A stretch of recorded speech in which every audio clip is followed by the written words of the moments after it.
Welcome to the Business Leadership Series, where we engage with leaders who are making an impact on their worlds and who want to share their knowledge and experience for your personal and professional growth. The following interview is designed to inspire you to become the best leader you can be. Your host, Derek Champagne, is the founder and CEO of The Artist Evolution, a full-service agency building successful brands, marketing tools, and campaigns, and also the author of the best-selling book, Don't Buy a Duck. And now, let's begin today's Leadership Series interview. Welcome to the Business Leadership Series, where our goal is to inspire you to become the best leader that you can be. I'm extremely excited about our guest today. You guys have heard me talk about the 12-week year and how that's been transformational in our business and our life. And we have an expert today. She's a business productivity coach, certified 12-week year trainer, Teresa McCloy. Welcome to the program today. Thanks, Derek. It's exciting to be here with you and your audience today. I want to read a little bit about your background, a business productivity coach. You partner with your clients to help them stop being productive and do what matters. You're a recovering workaholic who was addicted to all the latest apps, software, and best-selling books on productivity. And now you're passionate about helping business leaders and entrepreneurs to assess their habits and execute an individualized productivity system for doing more of what matters.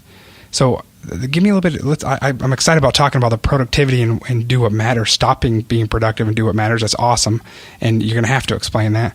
But let's step back a little bit and let's kind of tell me about your background and then what got you to where you are here today. Yeah, I would love to. My background is pretty entrepreneur heavy. Started some retail businesses back in my 20s, had a retail clothing store on my own. I ran a music studio for quite some time that I also started from scratch. I was the kid who sold the cards door to door, when they were like in fifth grade, if you remember those days. Oh, yes. So, the greeting cards, some people might not remember that, but I was that kid. So it's kind of always been in my blood to start my own business and just run with that. The past probably 15 years I've spent in more of the ministry space and in some production and some things in ministry space, but really heavy technology, entrepreneur, marketing. I really like the space of trying something new all the time, which can be a good thing and a bad thing. But, when we want to change careers like every 10 years. Right. But that's why I've ended in the coaching space. I absolutely love it. I love walking with clients and helping them to really find what matters. That's a part of my story. About 5 years ago, I hit that wall, where I was ready to change. And gosh, what's this pattern of behavior that I keep coming up against? And right. So I had to look at that pretty heavy and did a lot of work and really looked at that workaholic pattern that I had in my life and had to look hard at why was I trying to be so productive? And so that phrase, stop being productive, sometimes we just need to take a breath and really find out what's the values in your life, what matters to you, so that we don't come to, that retirement stage and go, oh, I wished I would have. Right. Yeah. And I've seen that. And then I've seen total burnout. Absolutely. And one or the other. And so, yeah, that's great. And we need to be reminded of that. There are some days, I'm a busy entrepreneur as well. And I share your affliction for that type of wiring since a young age as well. I was doing similar things in the music space and hustling door to door and all those things. And it's just what I've always known. But there have been a few times of late, the last few years, where I look at my wife and say, do we need to be this busy? Mm-hmm. Do we? And we've got a young family. Do we need to? Why do we always feel like we have to always be productive? You can't find me sitting down hardly. So well, why culture, is that? Tell me about that. Our culture really, Derek, lends to that, especially here in the States. I think, and technology; those two things together, we're always comparing ourselves to, and then we spend a lot of time, someone recommends, have you tried this software? Have you looked at this app? Have you got this on your phone? And we get really caught up in kind of the technology version of keeping up with the Joneses. Right. And I think that for me was, when you were reading my bio every time, I think, oh yeah, that was me.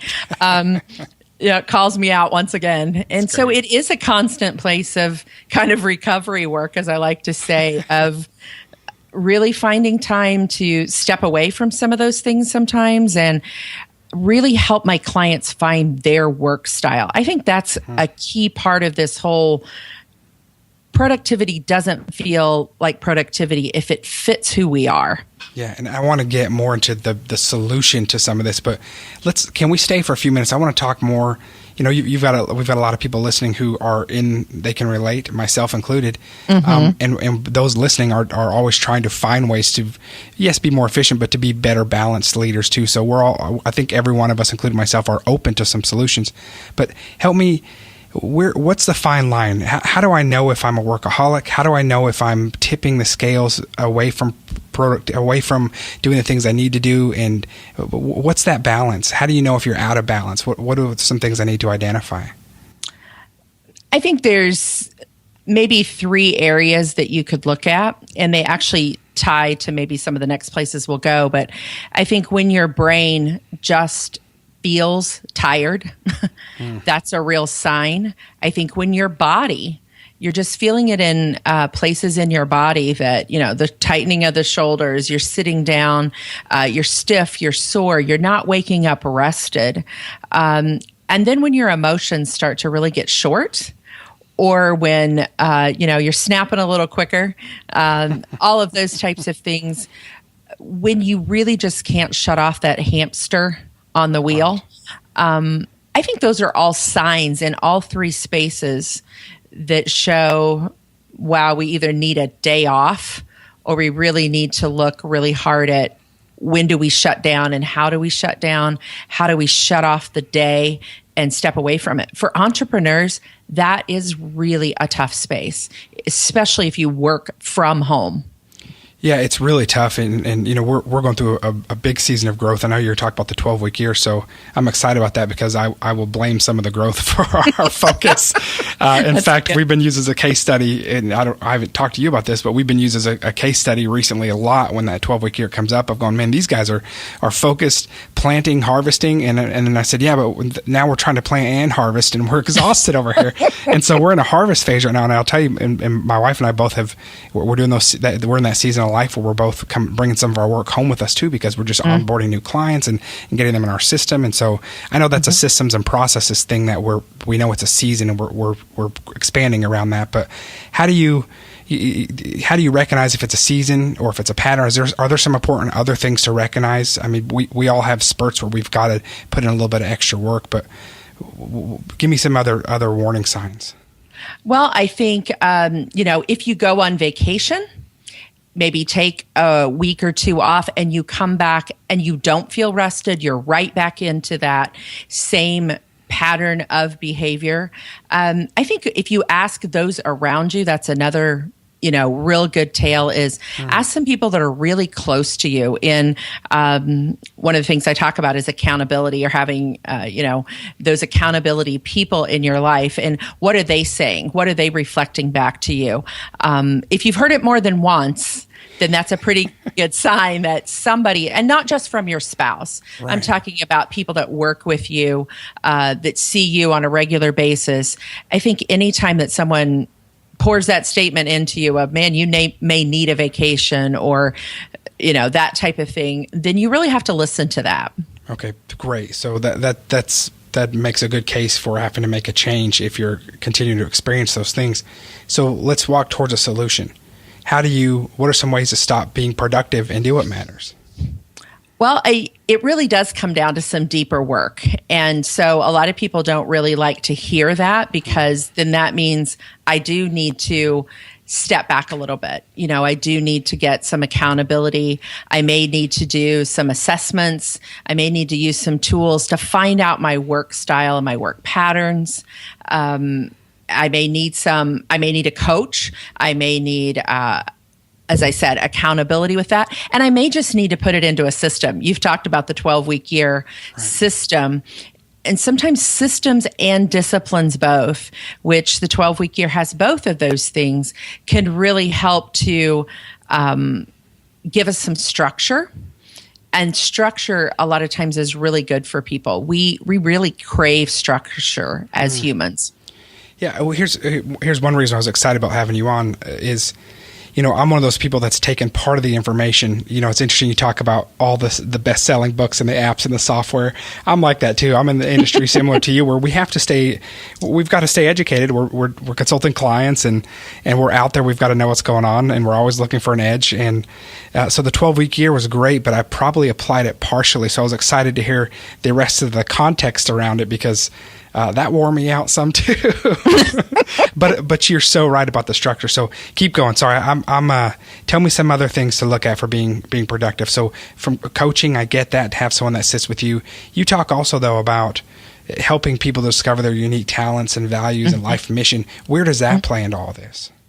Well, we probably don't have time today to delve into it as deeply as we might want to, but I love an assessment tool called the iEnneagram, and it's one of my favorite tools. I don't know if you're familiar with it or if your audience would be, but it's really a personality tool assessment. It's a little bit different than a DISC or a Myers-Briggs or those types of things, but it can really show you some different things about yourself, areas of strengths, areas of development, and everyone sits in one of these kind of 9 spaces that the Enneagram shows us. And so I love to use that tool because it's an ongoing tool. It doesn't just talk about, oh, here's your strengths, go run with those. It really shows you where some of your areas of development are, or your coping strategies. And that's when we really start to look at some of that deeper work, as I like to call it, because in our businesses, we all have coping strategies. We all have things that we do. And when we know what those are, we can become aware of those and kind of stop them before they happen and hit that pause button a little bit sooner so we don't get clear out there on the edge. Yeah, that's great. Tell me, if you don't mind, I get excited about the 12-week year. Talk to us a little bit about that for a minute and what you do with the 12-week year. Well, the 12-week year, sometimes just the title itself, people are like you said, you can go, what? Right. I went from 12 months and now you want me to do it in 12 weeks. Right. And so that alone, even for myself, when I started using the program, kind of took me by surprise. But it really is, and Brian would tell you the same thing, nothing new under the sun. It's just putting it into a system and a process, finding out what your long-term visions are. What are my long-term visions? Putting into some goals, into a plan, into a process. Right. Learning how to, manage that then into a week, and working that out then over a 12-week period. What are the tactics and things that I need to do in the next 12 weeks to move me towards some very specific goals? And I think that's the key to the 12-week year. We're used to working with, 20 to 30 balls in the air at the same time. Mm-hmm. And the 12-week year really encourages us, just look at 2 or 3 specific tactics. Or 2 or 3 specific goals, and put those tactics into place. I don't know if you're familiar with the history of the 12-week year and how it ties back to something called periodization, which is what athletes used to use to train, or still do. Like an Olympic athlete, I'm going to focus on this muscle group for this amount of time. And then I'm going to move on to the next thing. And I'm not really going to worry about what I'm not doing. Right. I'm just going to focus on what I am doing right now in these, in this period of time. So it has a long history, and Brian and Mike just took that concept and put it into kind of a model of time use that really became effective for a lot of people. Yeah, so a couple things that stood out to me. One is, you talked early on about how a lot of entrepreneurs or that wiring get distracted. So one thing it did for me is it made me focus. Yes. And that was a big deal. So, I've got a successful company and a couple other projects going on, a couple other businesses, and we've got a team we're leading. And so the first thing it did is it made me focus on a few things that we were going to accomplish. And instead of the 50, I was able to move a few things off. And I did that in my professional and personal life. And I was able to sit down with my wife and say, hey, here's the personal goals that I think we could look at for the next 12 weeks. One was health related, but one was savings and debt reduction. And we got on the same page with it for that 12 weeks. And every single week, without fail, we got results on it. And we did the same thing for my team. And so I came with our sales, and I bought a book for our entire team, and our account managers read some chapters of it, and they read those and so I'm gonna be talking to you after the show about how you can help us implement it more effectively. But just from what I brushed against, it was amazing. We're finishing our second 12-week year right now. In fact, we're stealing an extra week next week because we need that 13th week, and we are going to have hit our sales goals for our agency two periods in a row. It's like we went through 2 years, and we're going to do it again. And then at that 13th week, I get to take time off. Yes. And I'm doing that. And so I'm still learning how to do it. That's why we're talking to you today. To learn better. But I'm just so impressed with picking a system and sticking with it. And my team was relieved. They're great. This guy's not coming in with a whole new new way of doing things every 6 weeks. We're going to stick with this for 12 weeks. And we can all get behind that. And what momentum and results you get when you hit those lead indicators like that. Yes. And those specific goals, I love what you say about the team. If you're working, I really focus on entrepreneurs and small business owners. And so when you're coming into your team and you're saying, this is all we have to worry about for 12 weeks, they just breathe a sigh of relief. Like, this is all we're going to look at. We're going to look at scorekeeping on this. Where are we at? Are we hitting this at 80% or 85% or what are we doing? And if not, we've got a couple weeks to make it up if we didn't make that. I love what you said too about I'm in my second 12 weeks. And I always tell my clients it gets easier every 12 weeks. Right. And so we're not waiting 12 months to start over and kind of revamp our system. Every 12 weeks, we're looking at either continuing the goal that we had and building upon it, or we're putting something new in place. So it's fresh, it's exciting. And I think that's why small business owners and entrepreneurs really love the 12-week year, is because it is that start over every 12 weeks that I get to do again. And you bring up a great point too, and you talked about why it was created and building the muscles for athletes. I realized I was worried about my second 12 weeks because I wasn't sure how I was going to add on to it, because there are other things I wanted to add. But I realized that some of the habits I had developed became second nature or went into our system. And so they weren't even really things I had to, I built that muscle. Our savings muscle and our debt reduction muscle and the exercise and our lead indicators for sales that we do without fail now, those just became part of what we do, so we were able to build each time. So that's powerful. I wish I had met you before I started it, because I was really uneasy going into it, even though I went into it with kind of a team of guys that were trying to figure it out together. But I do want to encourage our listeners. You've heard me talk about this over the last 2 years, my 2 years, 12 weeks. And so I encourage you to talk with someone like Teresa if you're going to implement this. And she does so much more, but it will make a major impact on your personal life and on your organization as well. And I love that you bring out, Derek, how it's affected your personal life, because I think we see the 12-week year as this business system, but I love that you brought in some real personal things to you, like debt reduction and some health issues and things like that. So it's not just something that, can be used in the business sense. It can overlap into both places in your life. And that's what excites me. That's really cool. So talk to me, you have so many awesome topics that you counsel on, but talk to me about the leading alone. What's the danger of that? What's the importance of accountability? Well, this does tie into the 12-week year. I don't know if you use this part of the system or not, but a WHAM meeting is a weekly accountability meeting, and it is part of the 12-week year in that every Monday morning, maybe you're coming together with your team and you're sharing, and it sounds like you're doing it. You might just not have been calling it. And, I really encourage people in those meetings to hold each other capable, not accountable. And I think that's great. That's a big difference, because in our society, we kind of have some bad vibes about being held accountable for things. It's been kind of misused. And so I really like the idea that we hold people capable. You put the goal on the sheet, you put the tactics down, where you faltered. Let me just encourage you in. And, when you're with a group of guys in a mastermind, you can give a little bit of ribbing and have a good time.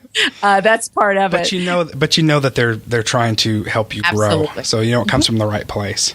Yeah. And so these WHAM meetings or this accountability really does tie in. I love that you brought up mastermind. Some people, I love that system as well. I love being together. And this is a great book or a great system to use together with a group of guys in a mastermind. Mm-hmm. I mean, you've found it very successful. Right. And so if you have some business leaders that you want to bring together, maybe you're from all different spaces, but you can walk through this system together.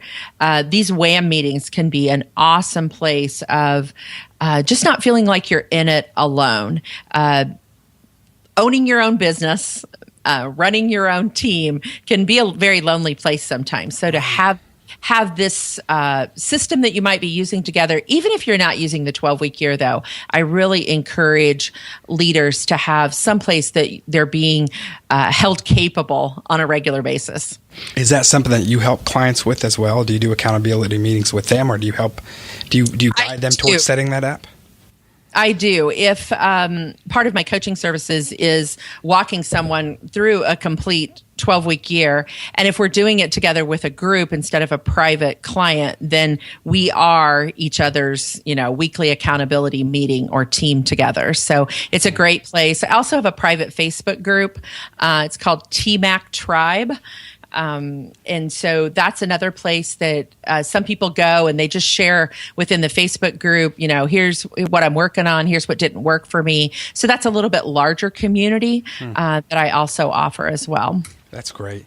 So anything else you want to share with us today, Teresa? I so appreciate your time. I love how you're able to help. This is so, what you're sharing is so needed. We had Aaron Walker on last week. He talked about, he's a great guy. He's a good guy. He talked about isolation being the enemy of excellence. And so what you're talking about here of having that accountability and finding balance and having purpose and enjoying yourself and having your life's mission and your values. And those are just so critical. And I think a lot of times many ambitious people, overly ambitious or some entrepreneurs, are wiring. We're on an island with a bunch of people around us, right? But we feel distance, and this is a great way to stop having excuses. This is interesting to me too. Is so many of the entrepreneurs that I've met, and myself included, as I've been learning, is we're so accomplished at so many things. We don't have excuses. Mm-hmm. We get these things done. We get so good at certain areas of our life, and then we have some that are just lacking.